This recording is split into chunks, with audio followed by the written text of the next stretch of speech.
Essa carta de Paulo aos Romanos é uma carta riquíssima em conhecimento, de edificação para todos nós.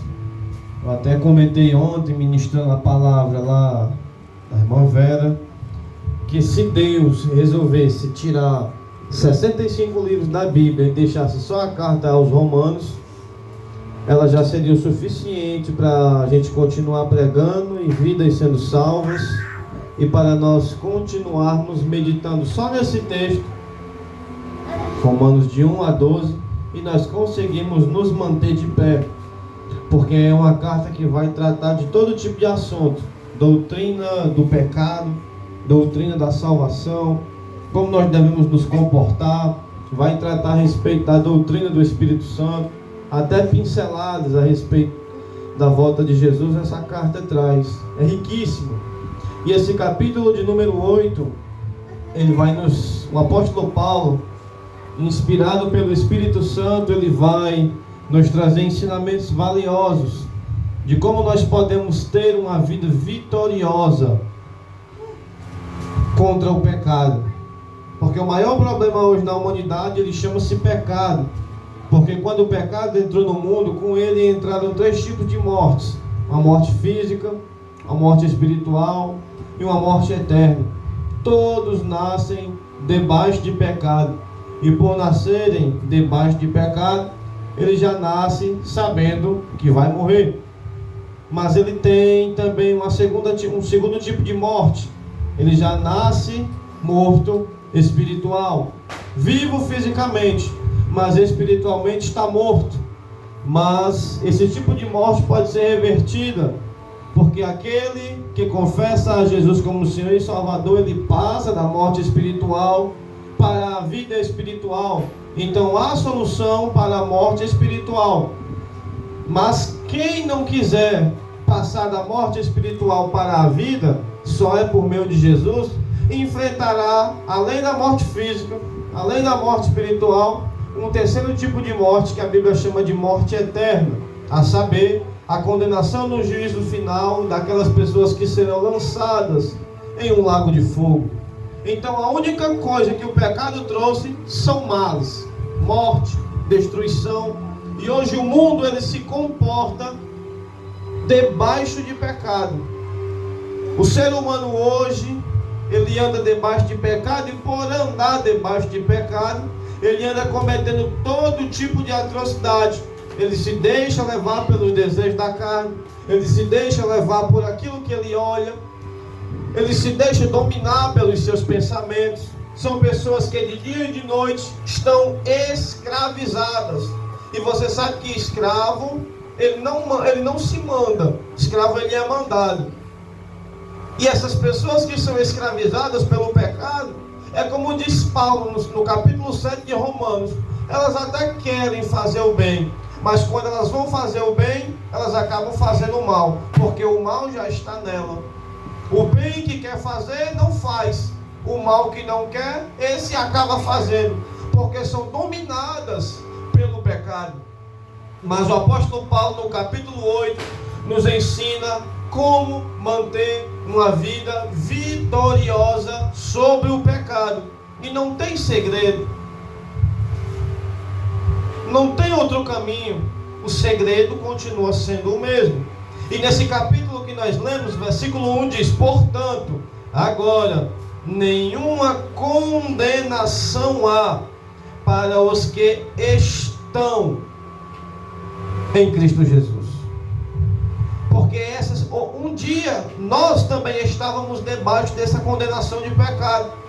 Um dia nós andávamos nos desejos do nosso pecado, da carne, dos pensamentos impulsivos, explosivos, não conseguiam se dominar, viviam a vida miserável. Mas um dia nós fomos alcançados pela graça do Senhor Jesus. Ele nos convenceu que nós éramos pecadores, nós reconhecemos isso, nós confessamos o nosso pecado e além disso nos arrependemos dele.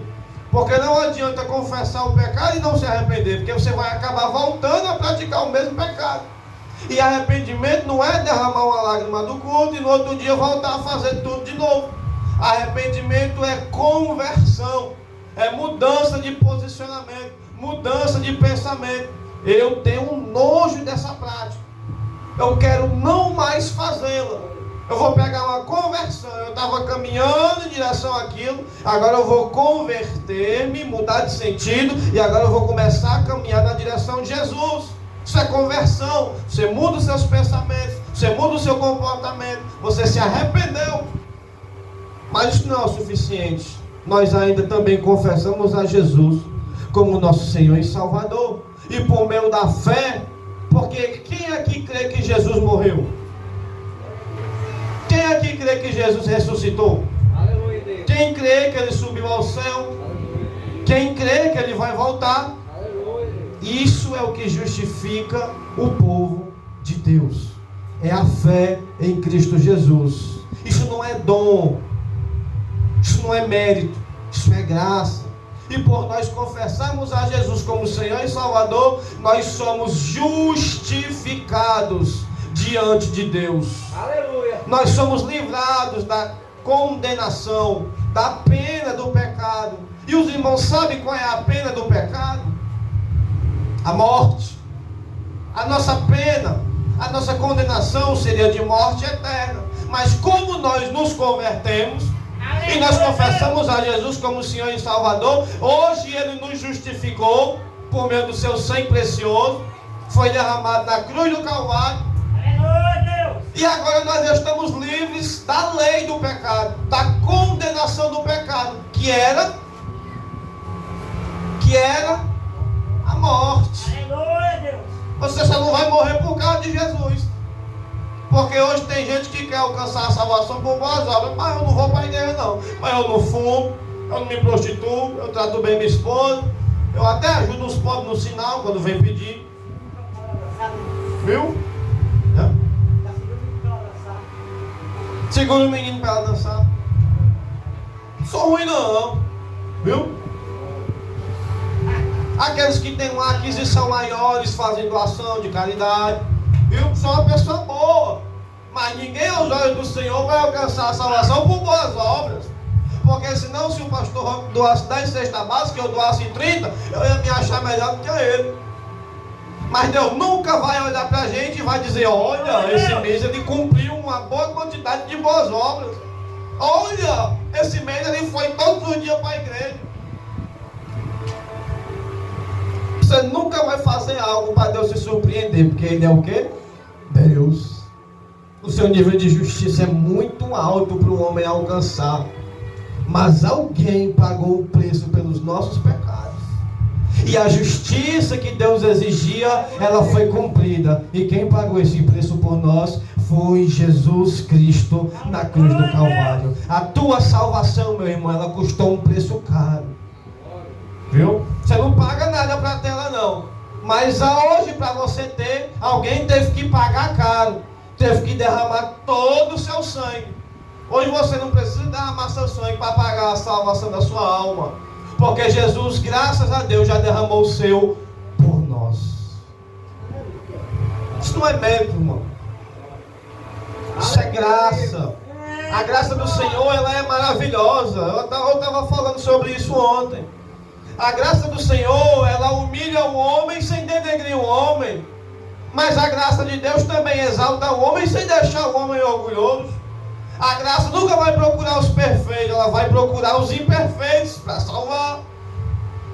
Duas coisas caminham de mãos dadas. Uma é a misericórdia e a outra é a graça. Na misericórdia, Deus não dá ao homem o que o homem merece, que é morte por causa do pecado.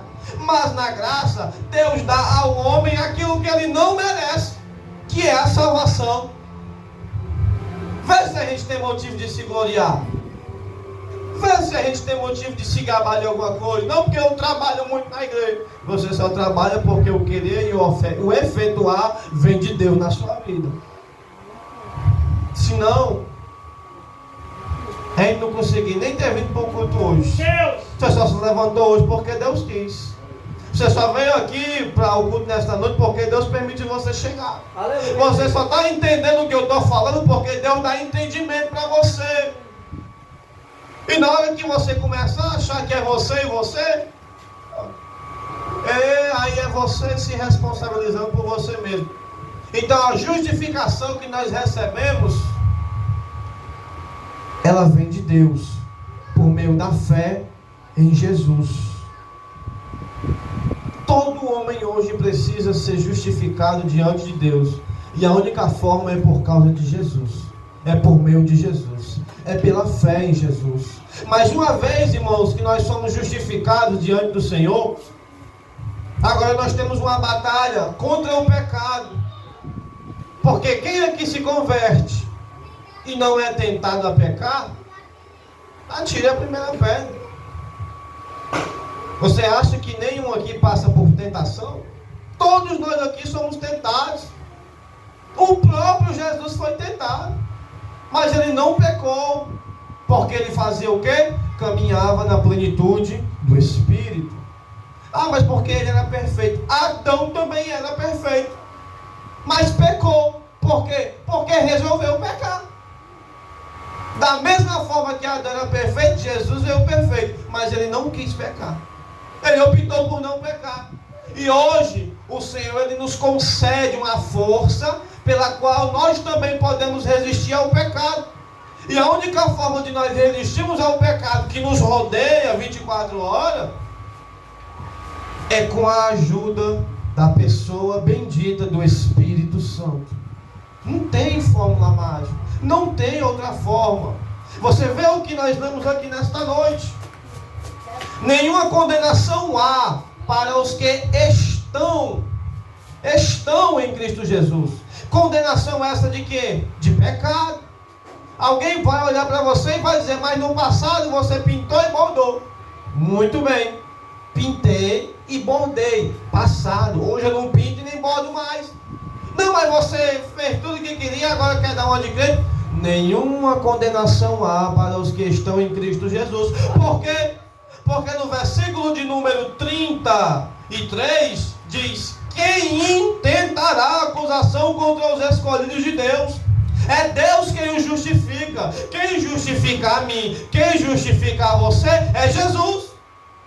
Então, irmão, não deixe ninguém estar apontando dentro da sua cara e querer falar do seu passado, não. Porque o seu passado, Jesus arriscou das contas dele. Quando ele abre o gabinete e olha, cadê aqui o arquivo do Ayrton? Não encontro mais. Está pago com o sangue de Jesus. Não deixe ninguém estar lhe afrontando, não, irmão. Quem justifica é Deus. Mas isso só vai acontecer se você fizer o quê? Estiver em Cristo Jesus. É quem está em Cristo Jesus. Não é quem estava. Não é quem estará. É quem está. Isso fala de uma comunhão. Fala de um relacionamento com Jesus. Sem se relacionar diretamente com Jesus, todos os dias, o Espírito Santo não estará conosco. Não estará conosco. Porque para o Espírito vir, Jesus teve que ir. E quando Jesus chegou lá, ele pediu ao Pai que enviasse o Espírito Santo. Então, para você ter comunhão com o Espírito, primeiro tem que ter com o Filho. Tem que ter com Jesus.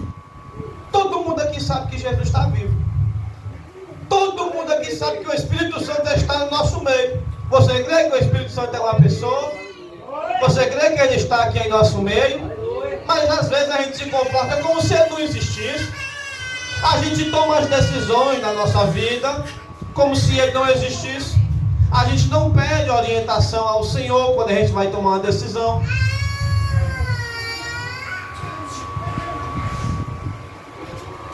A gente age como se ele não estivesse no nosso meio. O Espírito Santo é uma pessoa, irmão. Ele fala. Ele quer dialogar com você. Qual foi a última vez que você dobrou os joelhos e conversou com o Espírito Santo? Qual foi a última vez que você lançou sobre ele as suas ansiedades? Qual foi a última vez que você se relacionou com ele? Ele é uma pessoa, ele se entristece. Ele pode ser resistido. Ele fala, ele ouve, Ele consola, Ele é consolador, Ele é paracleto, é advogado, Ele intercede por nós. Nós temos que dar graças a Deus que nós hoje temos dois bons intercessores. Um é o Filho que está no céu, outro é o Espírito Santo que está na terra. Os dois intercedem por nós de dia e de noite. Mas hoje o povo de Deus tem virado a cabeça de uma vez, esquecido dessas coisas, e tem se comportado como se nenhum dos dois estivesse conosco. É só aí agora eu acho interessante isso. Obrigado, Senhor. Sabe por que às vezes Deus deixa você ficar no aperto um monte de tempo? É para tu se lembrar que Ele existe. Porque tem gente que só se lembra de Deus na hora que está no aperto, na peia.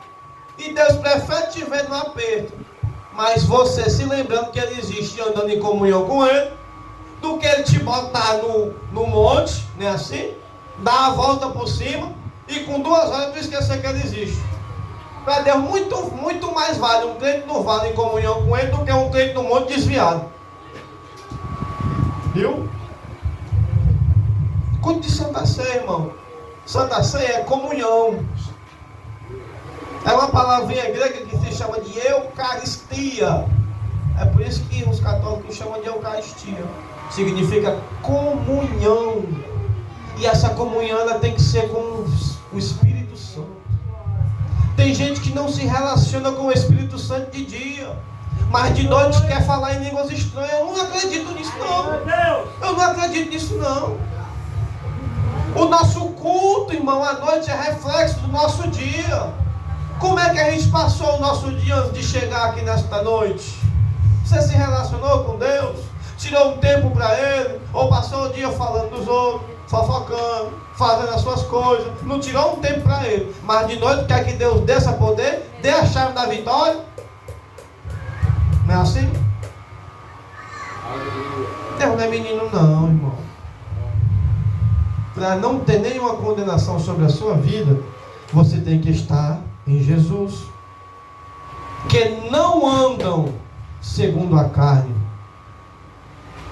É a segunda coisa que você tem que fazer diariamente para você estar justificado diante de Deus.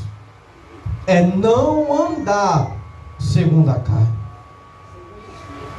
mas segundo o Espírito. Dentro da igreja hoje, irmão. Hoje eu não digo hoje, nesta noite. Eu digo no geral. Isso aqui é dos tempos bíblicos. Existe crente o quê? Carnal. E existe crente espiritual. Porque quando a gente se converte, a gente é justificado. Mas depois de ser justificado, a gente tem que ter uma vida de santificação diária. Porque na justificação que ocorre quando a gente se converte, a gente está livre da condenação do pecado, que é morte. Mas na santificação diária, a gente fica livre do poder do pecado. Por isso que você vê muita gente tropeçando todo dia. Todo dia ele vive desmantelado, mas ele já se converteu. Mas todo dia ele anda dando mau testemunho. Todo dia quando a tentação vem ele cai. Por quê? Porque anda segundo a carne. Bom, não quero deixar nas minhas palavras não. Vamos ver aí o que está escrito em 1 Coríntios capítulo 3 versículo 1. 1 Coríntios 3, 1 está escrito assim: E eu, irmãos, não vos pude falar como a espirituais, mas como a carnais, como a meninos em Cristo. Com leite vos criei, e não com manjar, porque ainda não podíeis, nem tampouco ainda agora podeis, porque ainda sois carnais. Pois havendo entre vós inveja, contendas e dissensões, não sois porventura carnais, e não andais segundo os homens? Dentro da igreja, irmão, tem dois tipos de crente: o carnal e o espiritual. Você pode ver que onde tem crente carnal tem briga, tem inveja, tem dissolução, tem fofoca. É o carnal, por quê? Porque ele anda dominado pela carne. E por andar dominado pela carne, ele ainda continua nas mesmas práticas. Aí tem deles que ainda vai olhar e vai dizer assim: ah, mas eu nasci assim. Deus sabe que você nasceu assim. É por isso que lá em João 3,3 ele olhou para Nicodemos e disse: quem quiser entrar no meu reino tem que nascer de novo. Você nasceu assim, mas depois que vem para cá, você tem que nascer de novo.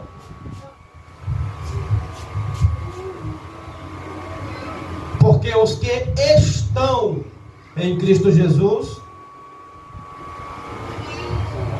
os que estão em Cristo Jesus, os que estão em Cristo Jesus, irmãos, é o quê? Nova criatura, é. As coisas velhas. As coisas velhas já passaram. E eis que tudo.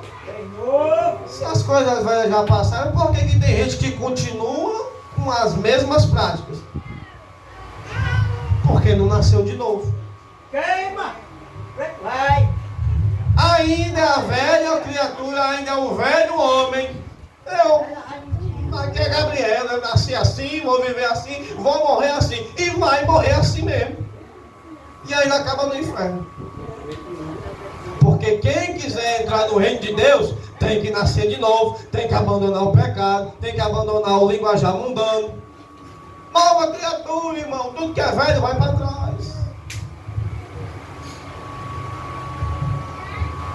A inclinação da carne é inimizade contra Deus. Viu? Não pense que é só o mundo que é inimigo de Deus, não. O crente carnal também é inimigo. É por isso que você ora e você não vê resposta na sua vida. Veja aí Romanos 8,5. Romanos 8,5 diz: porque os que são segundo a carne inclinam-se para as coisas da carne. Você conhece o carnal pelo que ele faz. Ele vai se inclinar para o que é da carne. Viu? Não vai ser outra coisa, não. A atitude dele só reflete o que ele é por dentro. Carnal. Porque você é um templo ambulante, meu irmão. Um templo ambulante. O que é que está morando dentro de você? Porque hoje eu estava conversando mais cedo com a minha esposa que o diabo ele gosta da sujeira. Ele é chiqueiro. Onde tiver chiqueiro, ele entra dentro.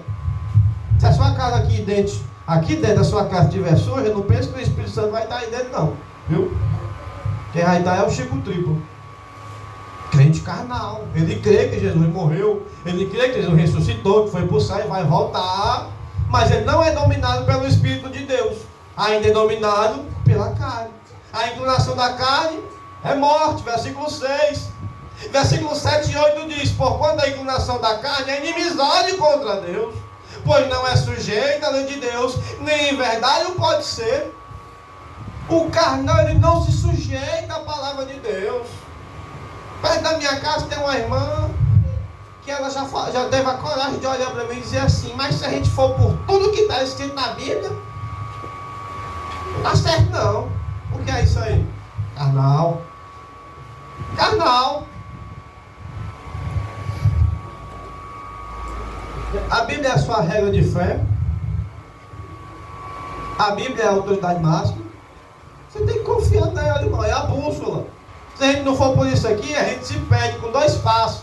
Porque o mundo é treva, mas a palavra de Deus é lâmpada que ilumina os nossos passos. É lâmpada que ilumina o caminho. Por isso que tem gente perdida. Porque não lê a palavra. Você diz que quem nasce pela carne, carne é, quem nasce pelo Espírito é. Perfeitamente.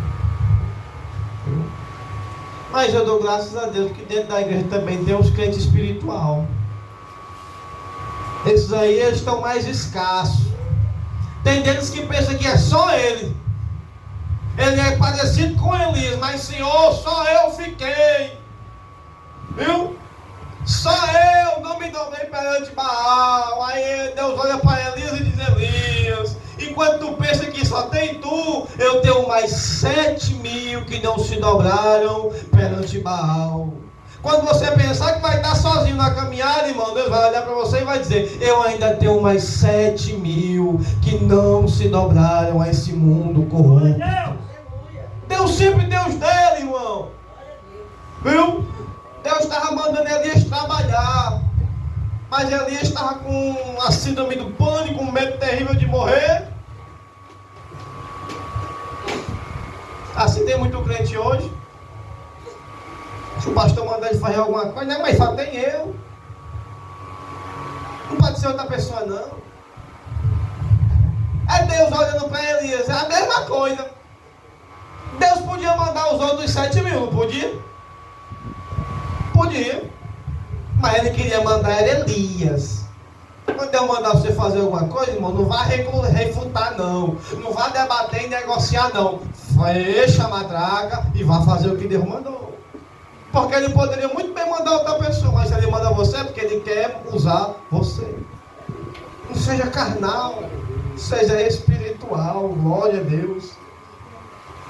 O crente espiritual, irmão, ele discerne tudo. Mas por ninguém é discernido. Pastor Roque, a gente olhou para ele e disse: mas um quadrado medonho. Ninguém discerne não, porque é espiritual. Sempre quer essas besteiras. Onde encosta, os carnal saem, porque não discerne. Mas ele sabe discernir os carnal. É a vantagem de ser espiritual. Você discerne todo mundo, mas ninguém discerne você. Você vê os mistérios de Deus acontecendo, alguém olha e não vê nada, porque está na carne. Mas o espiritual sabe. No levantar do amor, ele sabe que Deus está falando com ele. Numa meia palavra que sai da boca do pregador, ele sabe: essa aí é para mim. É espiritual. Isso hoje está escasso, mas Deus tem os seus. Romanos 8,5 também diz: mas os que são segundo o Espírito inclinam-se para as coisas do Espírito. Versículo 6: mas a inclinação do Espírito é vida e paz. Enquanto a inclinação do carnal é morte, a do espiritual é vida e é paz.